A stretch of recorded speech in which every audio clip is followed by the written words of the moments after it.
video, I'd like to study chapter 10 of book 1 of Aristotle's Ethics. In our last chapter, chapter 9, we looked at the question of whether or not felicity might be something that's obtained through fortune or divine favor, or whether it's something obtained through discipline and action.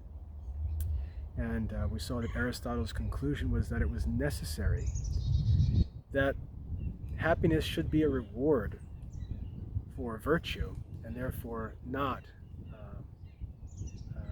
a chance gift of divine favors. So, having established that in chapter 10, we go on to discuss a little further the topic that Aristotle raised at the end of chapter 9, where he said that a man who dies miserably cannot be said to be happy. We go on to read in chapter 10, and let's begin. Shall we say that no other man is to be proclaimed happy as long as he lives, but that according to Solon, it is requisite to look to the end of life? Solon was an ancient Greek wise man who said, never call a man happy until he is found to die happy. A man should never be called happy in life because we don't know his end. Is that how we should speak of happiness? Aristotle says, if, however, we admit this, is a man therefore then happy when he dies? Or is this perfectly absurd, especially to those who say, as we do, that felicity is a certain energy of the soul? But if neither we call him who is dead happy, nor was this the intention of Solon, but his meaning is that a man may then be securely proclaimed blessed, as being now out of the reach of evils and misfortunes. Even this also is attended with certain doubt.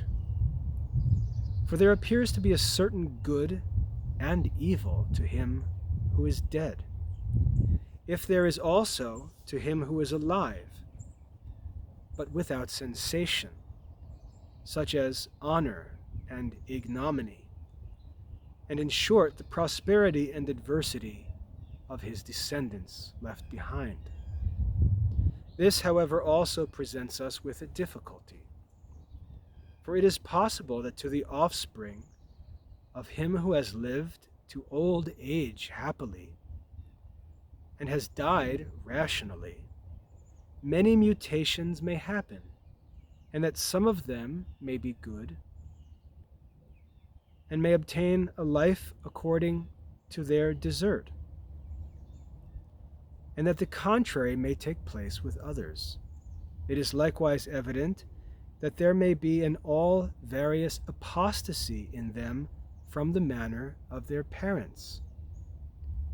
It would therefore be absurd if he who is dead should be changed together with them, and should at one time become happy, and again be miserable. It is likewise absurd that the affairs of descendants should not for a certain time be of any consequence whatever to parents. Let us, however, return to the former subject of doubt, for perhaps that which is now investigated may be surveyed from it. If, therefore, it is necessary to look to the end of life, and then to proclaim each man blessed, not as being now blessed, but because he was so before, is it not absurd when he is happy, that is, while he is living, that what is present with him, that is, felicity itself, should not be asserted of him with truth, because we are unwilling to proclaim the living happy on account of the mutations of life, and because we apprehend felicity to be something stable and by no means easily to be changed? But fortunes frequently circulate about the same persons. For it is evident, if we should follow fortune, we must frequently call the same man happy and again miserable, thus evincing the happy man to be like the chameleon and possessing an infirm stability. Or shall we say that it is indeed by no means right to follow fortune? For living well or ill is not among the gifts of fortune, but human life, as we have said, requires the goods of fortune. The energies, however, according to virtue, are the mistresses of felicity, but the contrary energies are the mistresses of the contrary. That also which is now the subject of doubt bears testimony to our assertion. For in no human affairs is there so much stability as in the energies according to virtue, since they appear to be more stable than even the sciences themselves. And of these very energies, those that are most honorable are also the most stable. Because blessed men principally and most assiduously live in these energies. For this appears to be the case that this appears to be the cause that oblivion does not happen concerning them. The object of investigation, therefore, is present with the happy man, and he will be such through life. For always, or for most of all men, he will perform and contemplate things pertaining to virtue, and will bear the changes of fortune most beautifully, and in the most perfectly elegant manner, as being truly good, and a square without blame. Since, however, many things happen from fortune, and which differ in magnitude and parvitude, it is evident that prosperous, and in a similar manner adverse circumstances, when they are small, are of no consequence to the life of man, but that such as are great and numerous, if they are indeed prosperous, render life more blessed. For they are also naturally adapted to adorn life, and the use of them is beautiful and good. And that, on the contrary, if they are adverse, they oppress and injure beatitude. For they bring with them molestation, and are an impediment to many injuries, to many energies. Let me repeat that. If fortunes are adverse, they oppress and injure beatitude, for they bring with them molestation, and are an impediment to many energies or actions of the soul. At the same time, however, even in these, the beauty of good conduct shines forth. When a man bears many and great misfortunes easily, not through an insensibility of pain, but in consequence of being generous and magnanimous. But if energies are the mistresses of life, as we have said, no one who is blessed will become miserable, since he will never do anything that is odious and base. For we are of the opinion that the man who is truly good and wise will bear all fortunes in a manner, and from existing circumstances will always perform the most beautiful deeds. Just as a good general will use the army under his command in the most warlike manner, and a shoemaker, from the leather with which he is supplied, will make the most beautiful shoe. And the same thing will take place with all other artists. If this, however, be the case, the happy man will never become miserable. nor yet if he should fall into the calamities of Priam will he be blessed. Nor again is he various and easily changed, for he is not easily moved from felicity, nor by any casual misfortunes, but by such as are great and numerous. And after such calamities as these, he will not again become happy in a short time, but if he does recover his felicity, it will be in a certain long and perfect time, in which he will become a partaker of things of a great and beautiful nature. What then prevents us from calling the man happy who energizes according to perfect virtue, and who is sufficiently supplied with external goods, not for any casual time, but through a perfect life? Or ought we to add that he must also thus live and die conformably to nature? Since the future is unapparent to us, and we admit that felicity is an end, and entirely and in every respect perfect. But if this be the case, we must call those among the living blessed, to whom the particulars we have mentioned are and have been present. But we must denominate them blessed as men. And thus much concerning these things. So in chapter 10, Aristotle takes up a great question. He says that in ancient times many asked whether we can call any man happy while he yet lives, because we don't know his end.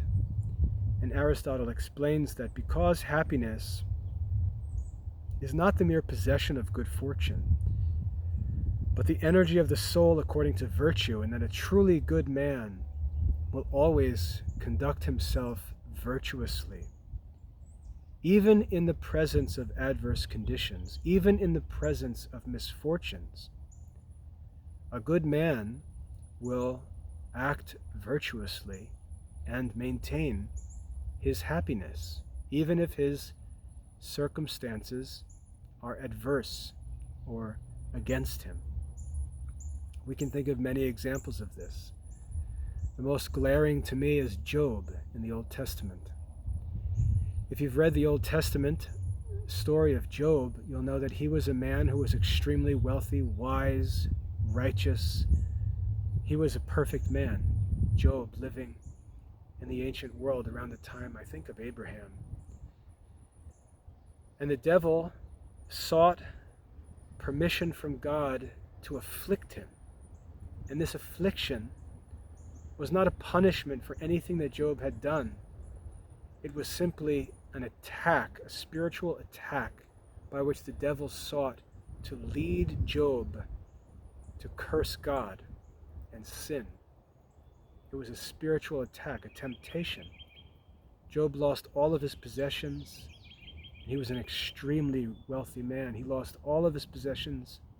His children were killed. His home and livestock were all lost and destroyed. And he was even afflicted with physical diseases that caused him great suffering. And yet, because he was a truly good man who lived virtuously and possessed this true felicity, he was able to endure those temptations and maintain his faith in God. In fact, he said at one point of God, he said, "Even though he kills me, yet will I trust him." And so Job goes through this incredibly difficult trial. Not only is he tempted by the devil directly, but his friends accuse him of doing some evil that's responsible for his suffering, and he has to resist the false accusations of his friends and their bad advice. And finally, in the end, Job proves himself to be unshakable. He resists the temptation, and as a reward, God restores everything to Job, and in the end, his prosperity returns, and he proves himself to be an answer to this question, that even though a man should suffer terrible misfortunes and dishonor, false accusations, character attacks, and so on, he always maintains that true felicity. And even if he goes through times of difficulty, God will make sure that he's rewarded properly as he deserves. And so, as Aristotle says here, we're not to make this error of refusing to call anyone happy until we see them die happily. And it's often used as a way to dishonor those who are good. Men who are not good will criticize those who are good and say, well, we don't know how he's going to die. But that sort of suspicion has no support from any evidence or reason. It's just sinful suspicion, an attempt to criticize a good man based on what may happen, rather than the man's actual character and experience, which makes him worthy of praise, that we should call him happy. And this is Aristotle's point here in chapter 10, that when a man lives according to virtue, handles misfortunes with courage and patience, endures his cross faithfully, that man should be called happy even while he lives, even though we don't know what misfortunes may await him or come in the future. He deserves to be called happy presently because he lives according to virtue, which is true felicity. So that, I hope, is a helpful introduction to chapter 10. Of course, the ultimate example of the miserable man would be our Lord himself, who's called a man of sorrows. And if you think about what St. Paul says in Philippians chapter 2, he says that while Christ, we see him suffering through his passion, enduring the cross, St. Paul says he endured the cross for the joy set before him. And so in Christ we see that a virtuous man embraces suffering and sacrifice and considers it joy. And so it's not just for us to consider a man who suffers misfortunes to be unhappy, because we really aren't sure that a virtuous man is truly unhappy in those situations, but that he understands them, he responds to them virtuously and overcomes them. And in this he is a truly happy man, even in the face of misfortunes, even in the face of the sins of others and betrayals and activities done by others that bring him dishonor and criticism. A virtuous man continues in his virtue and is rightly called happy even while he lives. So I hope that's a helpful introduction to chapter 10. Study the chapter on your own for mastery, and when you're comfortable with that material, we'll continue our study of Aristotle's Ethics. God bless your studies.